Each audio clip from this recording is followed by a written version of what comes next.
오늘 하나님께서 우리에게 주신 말씀은 누가복음 1장 67절에서 80절 말씀입니다. 누가복음 1장 67절에서 80절 말씀입니다. 제가 가진 성경으로는 신약 성경면 88면에 있습니다. 네, 그럼 다 찾으신 줄로 알고 제가 봉독하겠습니다. 그 붙인 사가랴가 성령의 충만함을 받아 예언하여 이르되 찬송하리로다. 주 이스라엘의 하나님이여 그 백성을 돌보사 속량하시며 우리를 위하여 구원의 뿔을 그 종 다윗의 집에 일으키셨으니 이것은 주께서 예로부터 거룩한 선지자의 입으로 말씀하신 바와 같이 우리 원수에게서와 우리를 미워하는 모든 자의 손에서 구원하시는 일이라. 우리 조상을 긍휼히 여기시며 그 거룩한 언약을 기억하셨으니 곧 우리 조상 아브라함에게서 하신 맹세라. 우리가 원수의 손에서 건지심을 받고 종신토록 주의 앞에서 성결과 의로 두려움 없이 섬기게 하리라 하셨도다. 이아이여 내가 지극히 높으신 이의 선지자라 일컬음을 받고 주 앞에 앞서가서 그 길을 준비하여 주의 백성에게서 그 죄사함으로 말미암는 구원을 알게 하리니 이는 우리 하나님의 긍휼로 인함이라. 이로써 돋는 해가 위로부터 우리에게 임하여 어둠과 죽음의 그늘에 앉은 자에게 비치고 우리 발을 평강의 길로 인도하시리로다 하니라.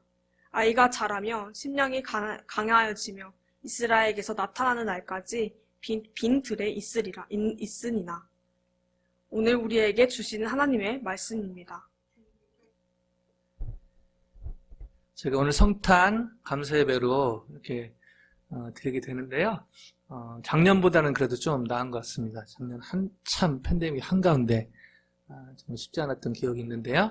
작년보다 많이 나아졌는데 그래도 여전히 그런 바이러스의 영향이 있기 때문에 마스크 다들 잘 쓰시고, 특별히 이번에 우리 에스더 이런 일도 있었지만 감사하게 평소에 우리 성도님들이 마스크 잘 쓰시고 또 에스더점을 포함해서 소셜 디스턴스나 이렇게 손 세정제 잘 바르고 다녔기 때문에 오히려 이번에 위기가 또 놀라운 어떤 전환의 또 기회가 되고, 평소에 그런 방역 수칙을 지키는 것이 얼마나 중요한가 다시 한번 깨닫게 되는데요. 한 분도 외 없이 이렇게 또 방역 수칙 잘 지켜주시면 감사하고, 그 결과로 저희가 이렇게 또 예절한 시국이지만 감사하게 귀한 예배당에서 사랑하는 성도님들과 함께 예배 드릴 수 있는 것 같습니다. 또 하나님의 은혜인 것 같고요. 너무 감사를 드립니다. 이렇게 작년보다는 나아진 그런 성탄절 성탄 감사 예배를 드리고 있지만 사실 현실은 여전히 찬 것 같습니다. 지금 뉴스에 보니까요, 많은 시니어 분들이 작년보다 나아졌지만 여전히 많이 좀 힘든 시간을 보내고 있다고 하는데요. 다른 것보다 그 시니어분들 이제 건강도 유의해야 되기 때문에 친구분들 많이 못 만나고 그래서 활동도 좀 자제를 해야 되고 하는 상황이 여전히 진행되고 있기 때문에 힘들다고 하는데, 어느 갤럽에서 앙케이트 조사를 했는데 시니어분들이 제일 힘든 게 뭔가 물어봤더니 여러 가지 가 나왔는데요. 제일 큰 게 고립감이라고 합니다. 고립감.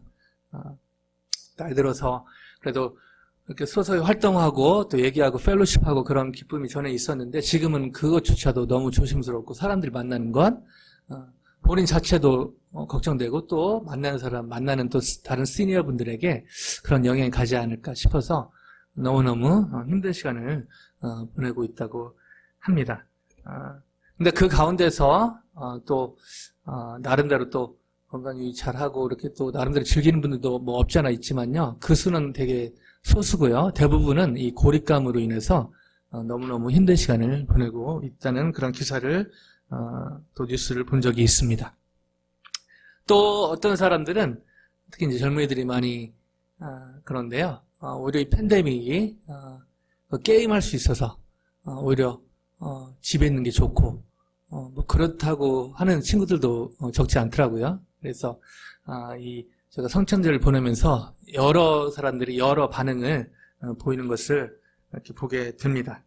제가 지금 성탄 감사 예배를 드리고 있는데요. 무엇보다 사실은 우리 김육수 권사님 기도 잘 해주셨지만, 이 성탄절에 가장 주목을 받아야 되실 분이 예수님인데, 메시아이신 예수님인데, 해피 할러데이스, 메리 크리스마스보다는 해피 할러데이스, 그런 카드도 많이 돌아다니고, 실제로 세상은 그렇게 또 흘러가면서, 정작 이 성탄절의 주인공이 누군지 좀 헷갈려지는 그런 시대를 저희가 살고 있지 않나 생각을 해봅니다. 어떻게 하면 이런 헷갈리는 상황 속에서 이 성탄절을 정말 예수님께 초점을 맞추고 예수님께 정말 올려드리고, 그리고 그 결과로 저희가 이 성탄의 기쁨을 진짜 누리는 그런 성탄절을 보낼 수 있을까, 이런 고민이 되는데요. 어떻게 하면 저희가 성탄절을 진짜 성탄절로 진짜 예수님 높임을 받고, 그리고 저희도 거기에 덧입어서 어떻게 진짜 이 성탄의 기쁨을 누리고 나누는, 그냥 해피 할러데이스가 아니라 진짜로 주님의 성탄이 저희의 성탄의 기쁨으로, 저희의 고백으로 드려지는 성탄절을 보낼 수 있을까라는 고민이 됩니다. 이 질문을 가지고 오늘의 본문 안으로 들어가 보길 원하는데요. 우리 수희자매가 잘 읽어줬는데요. 오늘의 본문 67절부터 시작하는데 68절을 한번 읽어보도록 하겠습니다. 오늘 본문은 그 유명한 사가랴, 그 세례요한의 아버지의 그 노래인데요. 예언이라기도 하고 노래라고도 하는데요. 찬양에 가깝죠. 그 내용인데요. 이것들 염두에 두고 오늘의 본문 안으로 들어가 보길 원합니다. 68절 같이 한번 읽어보십니다. 시작. 찬송하리로다 주 이스라엘의 하나님이여 그 백성을 돌보사 속량하시며. 아멘. 찬성시를 또 예언이기도 하고 찬송시를 또 노래, 사가랴의 노래라고, 그래서 제가 설교 제목을 사가랴의 노래라고 이렇게 잡았는데요. 사실은 사가랴의 찬양이라고 할 수 있는 것이죠. 사가랴의 노래를 사가랴는 찬송하리로다로 시작을 합니다. 그 내용은 주 이스라엘의 하나님이여 그 백성을 돌보사 속량하시며, 다름 아닌 이 하나님께서 구원하신 그 내용을 은혜 가운데 인도해내신, 구원해신 이 내용을 중심으로 찬양하며 그 찬양을 시작을 합니다. 여기서 그 백성을 돌보사, 근데 좀 더 저희가 깊게 봐야 될 그 단어가 있는데요. 속량하시며라는 단어인데요. 이 단어는 헬라어로 리트로시스라는 단어인데요. 구속, 구원, 해방, 자유라는 말입니다. 이것은 리트로라는 그 동사에서 나왔는데요. 이 동사를 좀 풀어 얘기하면은 몸값을 치르고 놓아주다. 그냥 놓아주는 게 아니라 몸값을 치르고 놓아주다라는 의미입니다. 즉, 그 독생자이신 하나님께서 독생자 예수님을 십자가에 그 속량하시고, 그러니까 지불한 것이죠. 저희를 구원하시고 저희 죄를 용서하시고 저희를 구원하시는데 그냥 이렇게 한 게 아니라 예수님 하나밖에 없는 독생자를 속량하셨다. 값을 치르신 것이죠. 그래서 제가 은혜로 구원을 받지만 사실은 그 은혜가 값싼 게 아닌 것이 바로 여러분 한 분 한 분이 하나님 보시기에, 우리가 이제 대학 졸업하면은 그 직장 잡을 때 그 애니얼 샐러리가 얼마나 되냐 이런 걸 다 이렇게 계산하는데요. 사실은 세상은 그렇게 calculate 하지만 영적으로 보면은 여러분이 얼마짜리냐 정확히 액수는 알 수 없지만 이 하나님의 시각으로 볼 때는 적어도 예수님과 같거나 예수님보다 비싼 사람들이죠. 왜냐하면 하나님이 예수님을 십자가에 값을 지불하시고 사신 그런 한 분 한 분이기 때문입니다. 때로는 저희가 그냥 값싸게 느껴지고 내가 아무것도 아닌 것처럼 느껴질지 모르지만 하나님 보시기에는 사실은 예수님의 값을 치르고 사신 분들이거든요. 정말 비싼 분들입니다. 시간 같이 다시 한번 리마인드하기 위해서 옆에 분 보면서 비싸신 분입니다. 같이 한번 인사하겠습니다. 비싸신 분입니다. 귀하신 분입니다. 적어도 예수님의 하나님 보시기에 제가 임의생활하면서 여러 가지 일을 겪지만 하나님 보시기에 독생자를 포기하고 사신 분이 바로 우리 여기 계신 권사님들 한 분 한 분, 그리고 두 장로님, 그리고 우리 성도님들 한 분 한 분, 그리고 온라인으로 돌아와 계신 한 분 한 분이라는 것입니다. 이것이 바로 하나님의 사랑인 것이죠. 이 하나님의 구원을 사가랴는 찬양을 시작하면서 사가랴 노래를 시작합니다. 그러면서 그 찬양의 핵심 대상이 되시는 그분을 다음과 같이 찬양을 하는데요. 69절에 이렇게 찬양합니다. 같이 읽어보십니다. 우리를 위하여 구원의 뿔을 그 종 다윗의 집에 일으키셨으니.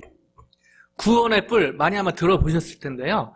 구원의 뿔은 옛날 그 다윗의 시대 옛날에 그 옛날 근동 지역에 그 힘이 센 그 짐승들을 표현할 때 구원의 뿔 이런 표현을 많이 썼는데요. 그 당시 이 뿔은 능력, 왕의 힘, 권세를 의미했다고 합니다.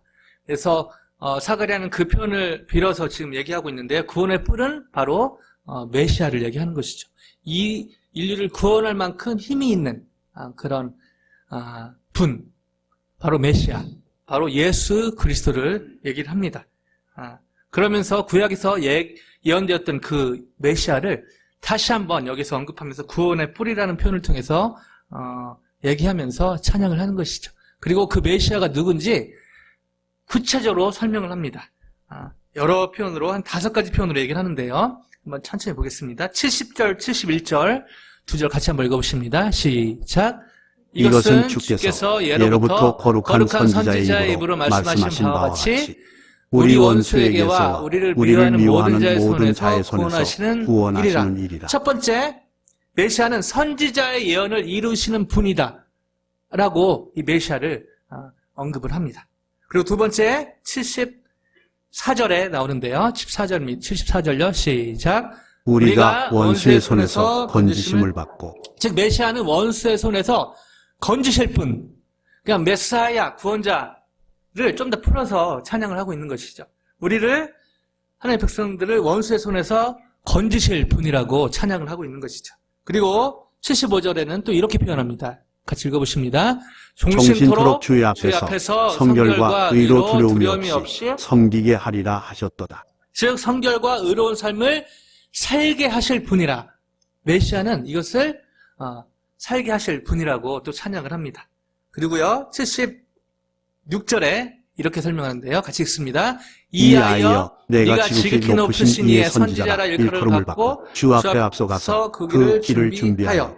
메시아는 죄사함으로부터 구원할 메사야의 가장 정확한 표현이죠. 구원자, 세이비어, 메사야라고 그리스도라고 고백을 하고 있습니다. 그리고 한 번 더 이 메사야를 찬양하고 있는데요. 79절에 이렇게 찬양합니다. 79절요.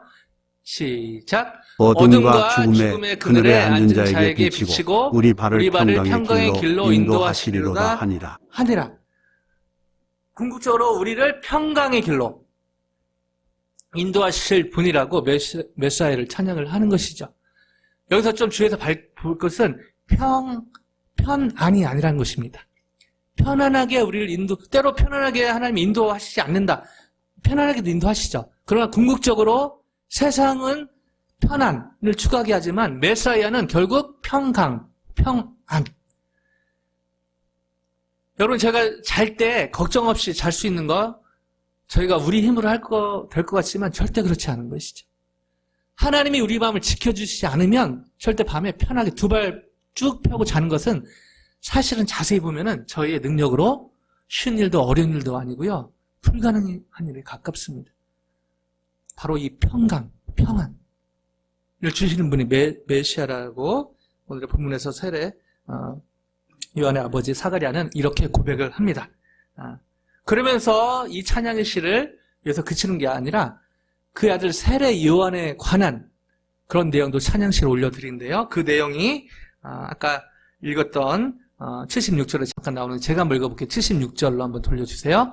이하여 네가 지극히 높으신 이의 선지자라 일컬음을 받고 주 앞에 앞서가서 그 길을 준비하여. 즉 이 지극히 높으신 자의 길을 준비하는 이 사명이 이 자기 아들 세례 요한에게 있음을 또 하나님께 찬양을 하고 있는 것입니다. 그러면서 세례 요한에 대한 삶을 예언을 이렇게 하는데요. 그 내용이 오늘의 본문 마지막 절에 80절에 이렇게 나옵니다. 80절 마지막 절요. 같이 읽으십니다. 시작. 아이가 자라며 심령이 강하여지며 이스라엘에게 나타나는 날까지 빈들에 있으니라. 아멘.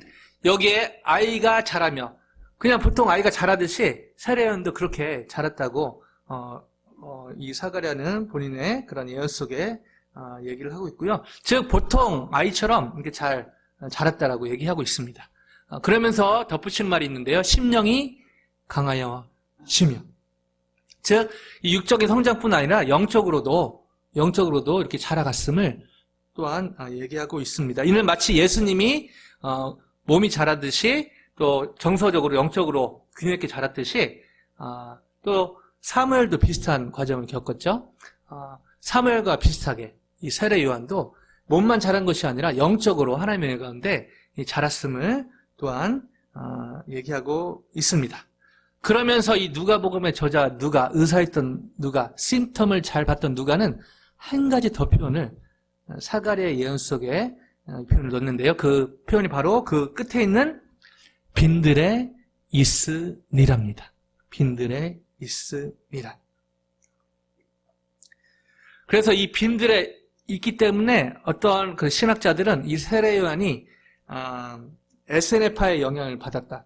그 당시 아예 그냥 세상과 담싸고 그냥 우리끼리 저쪽 속세를 떠나서 우리끼리 그렇게 극단적인 나름대로는 이제 좋은 의도를 가졌지만 이 더러운 세상에서 나가서 그냥 우리끼리 그렇게 금식하고 그렇게 신앙생활을 하려고 했던 SNF파의 영향을 받았다고 얘기도 하는데요. 사실 그런 근거들은 별로 없습니다.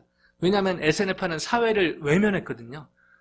세상의 빛과 소금이 돼야 되는데 세상은 적이고 세상과 구별된 삶을 살아야 되지만 세상과 구분되지는 말라고 성경이 이렇게 나와 있거든요.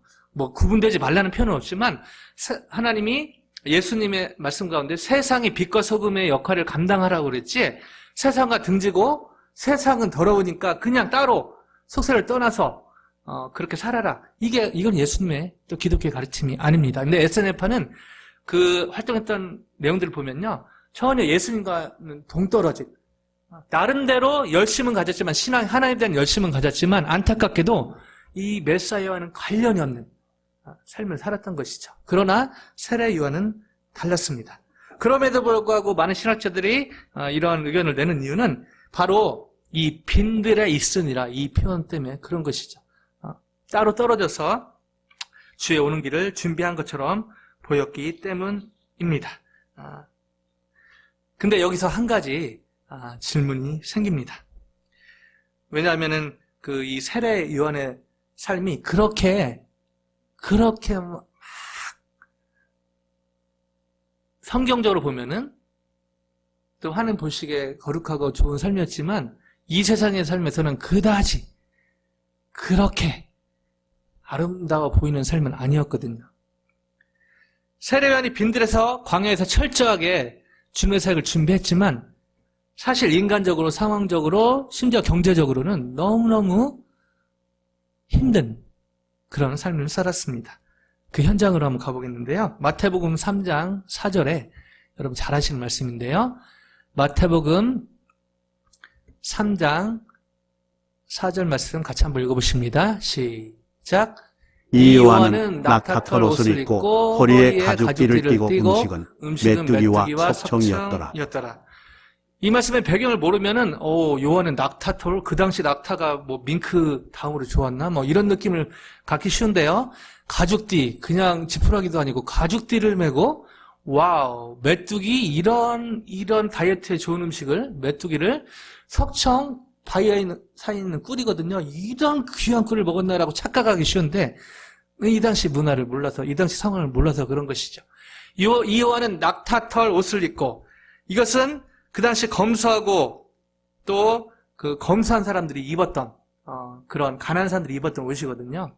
그리고 허리에 가죽띠는 우리가 생각하는 그런 명품 가죽띠가 아니라 그 당시 옷을 이렇게 가난한 사람들이 펑퍼짐하게 입었기 때문에 이거를 가죽으로 안 묶으면은 이게 지탱이 안 되기 때문에 뭐 좋은, 제가 생각하는 명품 가죽이 아니라 그런 가죽으로 안 묶으면 이게 옷이 흐르기 때문에 그렇게 묶은 것이죠.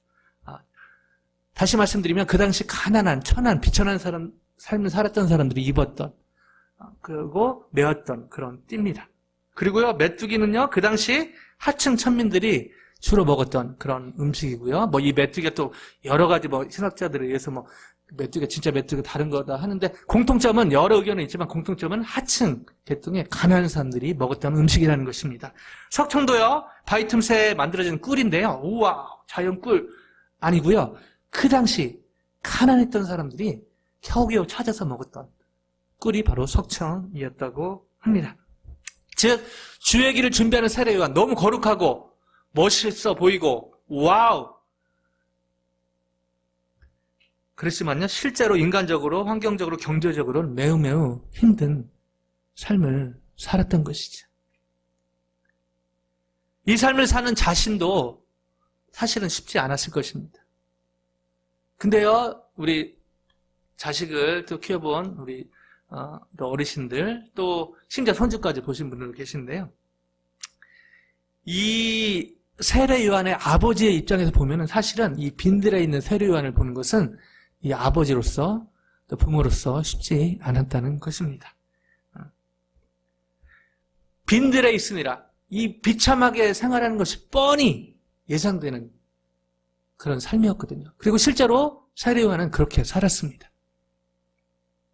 그럼에도 불구하고 세례 요한의 아버지 사가랴는 오늘 이 예언 속에 또 이 노래 속에 이 찬양 속에 놀라운 하나님께 놀라운 그마저 하나님께 기쁨과 감사에 찬양을 드리고 있다는 것입니다. 이것이 어떻게 가능했냐 하는 것이죠. 저희 그 스몬트 글로벌에 여러 종류의 부류의 사람들이 오는데요. 목사님, 특별히 개척교회 목사님들 자녀들이 많이 또 연결이 됩니다. 그래서 이렇게 보면은 너무너무 귀하고 한데요. 이렇게 개인적으로 얘기를 들어보면은 다 비슷한 상처들이 있습니다.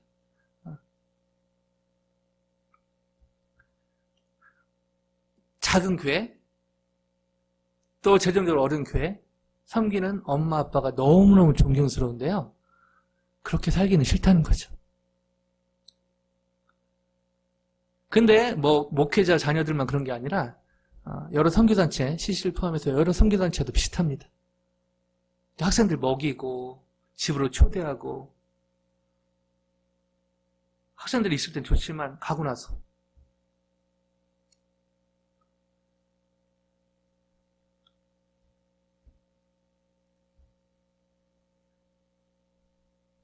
또 그 많은 목사님들과 간사님들 저를 포함해서 이런 분들이 좋은 마음으로 사역을 하지만 대부분 이렇게 돈의 개념이나 경제 개념이 없어서 그냥 좋은 마음으로 막 초대하고 막 먹이고 하는데요.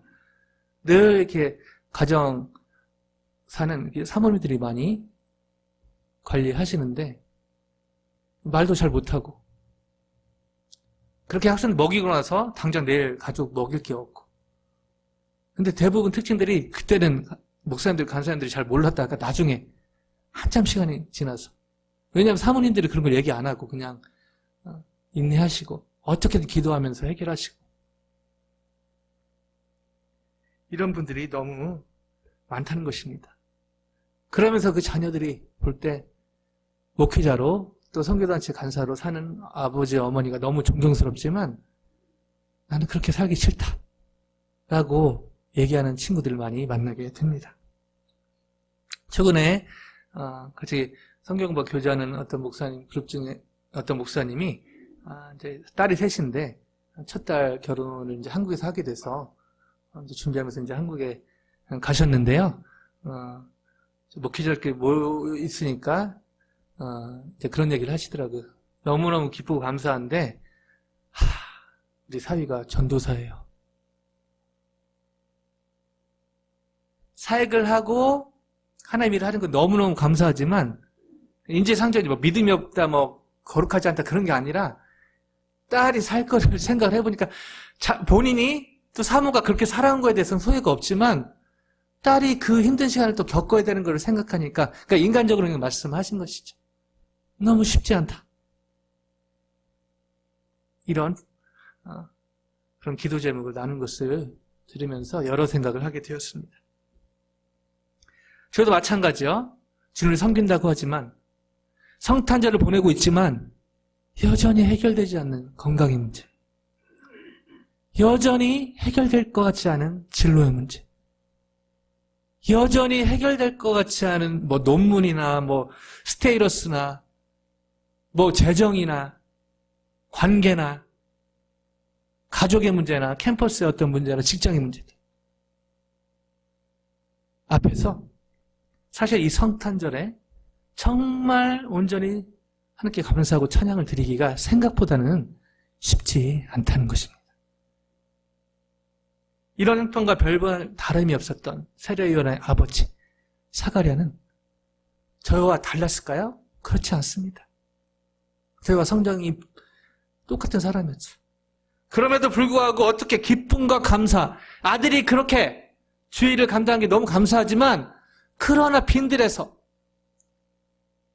그렇게 가난하게 또 그렇게 어떻게 보면 세상적으로 상황적으로 비참하게 살아갈 것이 뻔하게 보이는 상황에서도 하나님께 기쁨과 감사의 찬양을 올려드릴 수 있었을까요? 어떻게 놀랍게도 이렇게 기쁨과 감사와 찬양의 노래를 하나님께 올려드릴 수 있었을까요? 저는 오늘의 본문 67절에서 이 질문에 대한 답을 찾게 됩니다. 67절 오늘의 본문 시작절인데요. 67절 같이 한번 읽어보십니다. 녹음 1장 27절요. 시작. 그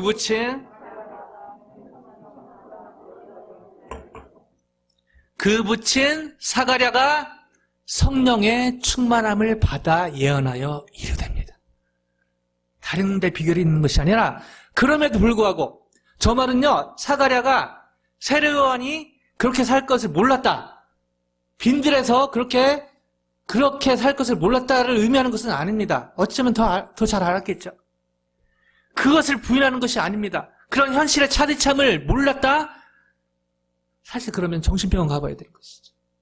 너무너무도 잘하는 사람이었습니다. 그럼에도 불구하고 이 기쁨과 감사의 노래를 올려드릴 수 있었던 비결은 다름 아닌 성령의 충만함을 받아입니다. 아멘요? 놀라운 사실은요, 이 원어로, 헬라 원문으로 보면요, 이 성령이란 단어에 이 앞에부터 관사를 붙이지 않고 사용하고 있습니다. 누가가요? 자, 이게 무슨 말일까요? 관사를 계속하여 사용하고 있지 않은데요. 이 말은 계속해서 지금 여기뿐 아니라 이전부터 성령께서 계속해서 지금 활동하고 있는 것을 특별히 강조한 표현이라고 얘기할 수 있습니다. 즉, 지금까지 되어온 모든 일이 이 세례요한뿐 아니라 이 구속사 관련해서 이 모든 일이 성령께서 주도하고 인도해서 여기까지 왔다 라는 표현인 것이죠.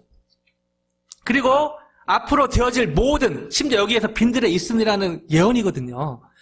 그 아들과 관련돼서도 주의 길을 예비하는 이 일도 성령께서 인도하시고 주도하실 것이라고 믿었다는 것입니다. 그리고 놀랍게도요, 이 사가랴의 예언의 핵심은, 메인 포인트는 바로 구원의 뿌리입니다. 메사야, 예수 그리스도십니다. 아멘요? 이게 성령 충만의 실제죠. 성령께서 주도하시고 인도하시는 삶의 실체인 것입니다. 여기서 저희는 서두의 질문에 대한 답을 얻게 되는데요. 어떻게 하면 저희가 성탄절을 진짜 성탄절로 하나님께 영광 돌리고, 그리고 그 기쁨이 저에게 진짜 누려지고 나눠지는 성탄절로 보낼 수 있을까요?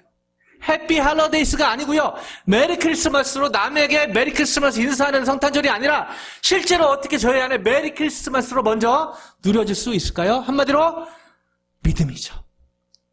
어떤 믿음이요? 믿음이란 하나님의 은혜 가운데 성령의 주도하심에 따라 상황보다 예수 그리스도의 메시아이신 예수님에 집중하는 것입니다. 다시요. 믿음이란 하나님의 은혜 가운데 성령의 주도하심에 따라, 인도하심에 따라 상황보다 예수 그리스도에 집중하는 것입니다. 아멘요? 아멘입니다. 그래서 말씀드리지만 사가랴가요, 세례요한의 아버지 사가랴가 자신 아들이 하나님의 사역자가 되는 것을 감사했지만 인간적으로, 환경적으로, 경제적으로 어렵게 살 것을 예언을 했잖아요. 알고 있었다는 것입니다. 그리고 걱정도 있었겠죠. 그럼에도 불구하고 그 가운데 성령이 주도하심에 따라, 성령의 인도하심에 따라 예수 그리스도에 집중하다 보니까 그럼에도 불구하고 그런 차릿한 현실이 여전히 느껴지지만 그렇게 하나님께 놀라운, 사람으로서는 쉬운 일도 아니고 어려운 일도 아니고 불가능에 가까운 그 찬양을, 노래를 하나님께 기쁨과 감사로 드리고 있다는 것입니다. 이처럼 저희도 팬데믹의 지속적인 어려움 가운데 있고요. 여전히 건강의 어려움, 여전히 가족의 어려움, 여전히 직장에, 진로에, 여전히 재정에, 여전히 말 못할 그 고립감에 이 사탄제를 지날 수 있지만 하나님의 은혜 가운데 성령의 주도하심에 따라, 성령의 인도하심에 따라 상황보다 예수 그리스도에 집중하는 믿음의 삶을 살게 된다면 그 결과로 차디차게 느껴지는 현실이 놀라운 노래로 바뀔 줄로 믿습니다. 오히려 그 차는 현실이 놀라운 간증으로 바뀌게 될 줄로 믿습니다. 성령 충만의 결과죠. 성령의 주도하심에 인도하심에 순종, 맡기는 삶의 결과인 것입니다. 놀랍게도 이런 삶을 살았던 여러 사람 중에 사도 바울과 실라가 있죠. 사도행전 16장 25절에 놀라운 고백이 있습니다. 사도행전 16장 25절요.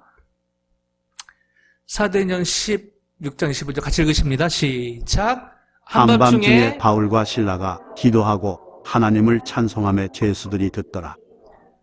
롱스토리 숏하면 바울과 실라가 잘못해서 갔다기보다 예수님의 일을 하다가, 좋은 일을 하다가 감옥에 갔거든요. 근데 about midnight, 한밤중에, 사실은 이 한밤중에는 실제로 그게 한밤중일 수도 있지만 디퍼 미닝이 있는 거죠. 너무 어두운 한밤중에 마음도 어둡고 억울하고, 내가 뭐 잘못해서 온 게 아니라 도와주려고 예수님의 일을 하다가 어려움에 빠진 사람을 도와주다가 이 감옥에 간 것이란 말이죠.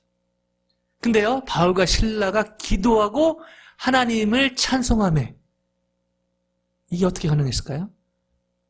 16장을 쭉 보면요, 성령의 주도하심입니다. 아멘요? 그래서 사도행전을 제가 뭐라고 부르죠? 여러가 부르지만 성령행전이라고 부르잖아요. 성령의 주도하심, 성령의 인도하심에 따라 반응으로 상황보다 예수님을 집중하니까 기도도 되고, 여러분 잘 보세요. 저희가 상황에 집중하고 어려운 상황에 집중하면 기도가 잘 안 나옵니다. 어려울 때 기도하라고 설교하기 쉽지만 쉽지 않거든요. 상황에 저희가 초점이 맞춰져 있으면, 특별히 어려운 상황에 초점이 맞춰져 있으면 기도가 안 됩니다. 근데 그 가운데서 성령의 인도하심에, 성령의 주도하심에 저희 힘을 맡기면 그 결과로 예수님께 집중하게 되고, 그 결과로 기도하고 하나님을 찬송하게 되는 것입니다. 아멘요? 그리고 그건 거기서 그치는 것이 아니라, 제가 저 뒷얘기 잘 알죠? 그 간수들도 믿고, 간수의 가족들도 주님을 믿고, 놀라운 하나님의 역사가 바로 이 성령의 주도하심, 인도하심에 따라가는, 여기에서 맺히는 것입니다. 한밤중에 감옥에서 부른 노래가요, 역사적으로도 실제로 감옥은 아니었지만 이 감옥 같은 그런 시간을 보냈던 어느 목사님의 입에서도 고백이, 사실은 마음에서 고백이 된 것이죠. 여러분, 또 제가 너무 잘 아시는 한국 기독교사의 너무너무 귀한 두 목사님, 주기철 목사님과 손양은 목사님이 있는데요, 이 비하인드 스토리를 모르는 분들이 많습니다. 그 중에 그 두 아들을 공산당원에게 잃은 손양은 목사님, 그러고 나서 그 장례식에서 9가지 감사를 드렸는데요. 그러나 그 며칠의 시간이 있었죠. 그 시간을 제가 잘 모르죠. 그래서 그냥 공산당의 두 아들을 잃었는데 그럼에도 불구하고 9가지 감사를 드렸고, 그리고 그 사람은 양자를 사먹고 한국의 사랑의 원자탕이라 얘기하지만, 그러나 놀랍게도 손양은 목사님에게도 갈등의 시간이 있었다는 것이죠. 여러분, 갈등의 시간이 없는 게 더 이상하지 않습니까? 성자는요, 그런 갈등을 안 하는 게 아니라 그럼에도 불구하고 하나님께 감사를 드리는 게 성자지, 그런 갈등을 안 한다? 사람이 아닐 수도 있는 것이죠. 그걸 어떻게 알게 됐냐면요, 선 목사님의 여러 자녀가 있었는데 둘은 아들은 죽었지만 더 자녀가 있었죠. 그 중에 딸인 손동희 권사님이 책을 썼습니다. 나의 아버지 손영원 목사. 이 책 11페이지에 이렇게 나옵니다. 신사참배 거부로 당한 지난 5년여 동안 혹독한 감옥 생활에도 강철 같은 강한 신앙으로 꿋꿋하게 버텨온 아버지였지만 한꺼번에 두 아들을 잃고 나자 그 충격을 이겨낼 수 없는 듯 비통한 모습을 감추지 못했다.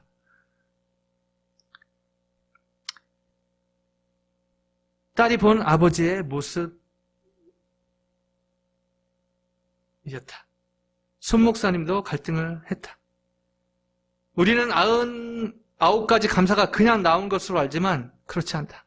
갈등의 시간이 있었다. 그 갈등하는 그 시간에 예수 애양원 교회에 남환자들이 모여있는 그 교회 부흥회가 열리는 기간이었다고 합니다. 그때 부흥 강사가 다름 아닌 손영환 목사님의 둘도 없는 평양신학교 동기인 이인재 목사님이라고 합니다.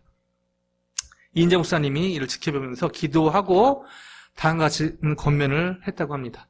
손 목사, 물론 그 전에 이제 위로해 주시고 뭐 했겠죠. 그리고 결정적으로 이 말을 했다고 합니다. 기도하면서요. 손 목사, 정신 차리시오. 우리는 과거에 감옥에서 순교하기를 원했으나 하나님은 우리의 순교를 허락하지 않았어. 오늘 젊고 아름다운 두 아들을 순교의 제물로 바친 것이 그리도 아깝소? 이것은 슬퍼할 일이 아니요 더 좋은 천국이 갔으니 오히려 기뻐할 일이요. 기도 안 하고 또 위로도 안 하고 이 말만 했으면 더 상처가 됐을 텐데요. 기도하고 성령의 인도하심에 따라 또 가까운 친구 목사이기 때문에 이런 얘기를 할 수 있었던 것 같습니다. 이 말을 듣는 순간 아버지의 생애는 바뀌었다. 마음속에 한 줄기 밝은 빛이 비치는 것을 느꼈다고 한다. 성령의 역사인 줄로 믿습니다. 그러면서 나온 9가지 기도 감사 제목, 시간 관계는 다 읽지는 않겠는데요. 첫째, 나 같은 죄인의 혈통에서 순교의 자식들이 나오게 하셨으니 하나님께 감사합니다. 이것이 어떻게 인간에게서 나올 수 있는 감사 제목입니까? 말씀을 마무리하기를 원하는데 말씀을 준비하면서요. 생각난 그림이 있습니다. 예전에 한번 제가 카메라로 찍은 걸 보여드린 적이 있는데 잘 희미해서 기억은 잘 안 나실 텐데요. 제가 로마 성지순례 했을 때 카타콤, 그때 핍박받던 로마에 흩어진 그 그리스도인들이 생활했던 카타콤 지하로 몇 개 파고 들어가서 거기서 사람들이 많이 죽어갔기 때문에 장례식도 거기 하고요. 또 아기들이 많이 태어났는데 많이 죽었다고 합니다. 그러니까 그게 하나의 지하 도시인 것이죠. 거기 들어가면요. 눈물을 안 흘릴 수가 없습니다. 우리 믿음의 선조들이 이렇게 신앙을 지키기 위해서 이런 고난을 겪었구나. 근데 뭐 거기 있는 것들 하나하나 의미가 있는데 가장 지금도 그 10여 년이 지났는데 선명하게 생각나는 그 그림은 흐릿한데요. 생각나는 그림이 있습니다. 바로 그 카타콤 입구에 밖에 나가면은 언제 죽을지 모르고 사실은 밖에 나가면서 샬롬한 것이죠. 서로. 왜냐하면 들어올지가 확실치 않거든요. 때로는 음식을 구하기 위해서 때로는 진짜 사역을 하기 위해서 여러 형태로 나가긴 했는데요. 나가면 돌아온 보장이 없었기 때문에 거기가 마지막 이별 장소였습니다. 근데 그 위에 어떤 사람이 그림을 그려놨는데 그게 바로 뭔지 아십니까? 여러분이 힌트를 드릴게요. 그 다음 그 말씀 요한복음 같이 읽으십니다. 시작. 나는 포도나무여 너희는 가지라. 그가 내 안에 내가 그 안에 있으면 사람이 열매를 많이 맺나니 나를 떠나서는 너희가 아무것도 할 수 없습니다. 바로 포도나무와 가지를 누가 거기다 그려놨다는 것입니다.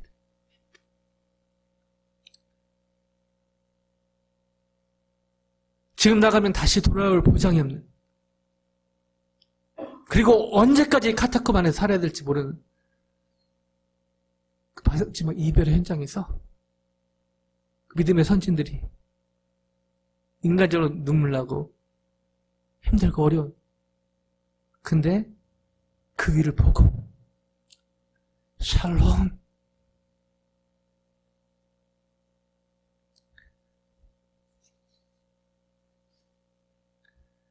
저는 코비드-19으로 인해서 또 여러 가지 삶의 문제로 인해서 그 당시 로마 시대 겪었던 그 믿음의 선진들이 겪었던 죽음에 비교하기 힘들지만 또 비슷한 형태의 어려움을 겪고 있습니다. 그럼에도 불구하고 하나님의 은혜 가운데 성령의 주도하심 또 인도하심에 따라 상황보다 예수 그리스도에 집중하는, 그때 그 당시 카타콤의 사람들은 그 위에, 그때는 뭐 이런 게 없었잖아요. 이렇게 인쇄된 성경이 없었잖아요. 근데 그 그림을 보면서 예수님을 생각하면서 기꺼이 핍박받으러 나가고 기꺼이 인간적으로 마음 아프지만 믿음으로 파송하고 또 그 안에서 또 신앙을 지켰던 사람들처럼 하나님의 은혜 가운데 성령의 주도하심에 따라 인도하심에 따라 상황보다 예수 그리스도에 집중하는 믿음으로 산다면 그것이 하나님께 큰 영광이 되고 동시에 차디찬 현실에 갇히지 않고 사가랴처럼 기쁨과 감사가 넘치는 그런 성탄절을 누리고 또 나누게 될 줄로 믿습니다. 이 놀라운 반전의 축복의 삶의 주인공이 되시기를 주님의 이름으로 간절히 축원드립니다.